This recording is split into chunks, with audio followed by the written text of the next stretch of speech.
अस्सलाम वालेकुम dear students. Chinese language course की वन वर्ड सीरीज़ में वर्ड वा का करेक्टर, स्ट्रोक्स और कुछ फ़िक्रात पढ़ेंगे।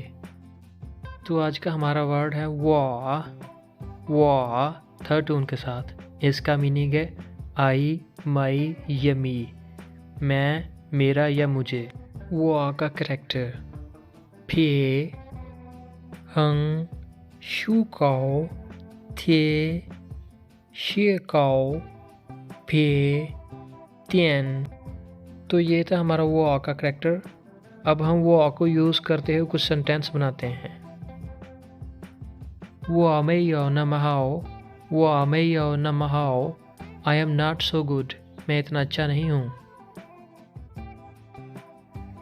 वो आ पूछिरताओ, वो आ पूछिरताओ, आई डोंट नो, मैं नहीं जानता। वो थिंग पुतोंग, वो थिंग पुतोंग, आई डोंट अंडरस्टैंड, मैं नहीं समझा। वो श्यांग खंगा त्यानिंग, वो श्यांग खंगा त्यानिंग, I want to see a movie, मैं फिल्म देखना चाहता हूँ। वो चिया थी खन शाओ, वो चिया थी खन Shao, my family is very small, मेरा ख़ानदान छोटा है। आज के लिए बस इतना ही। जाते हुए हमारे चैनल को सब्सक्राइब कर लें और साथ ही बेल के आइकॉन को क्लिक कर लें ताकि हमारी नई आने वाली वीडियो का नोटिफिकेशन आप तक पहुंचता रहे।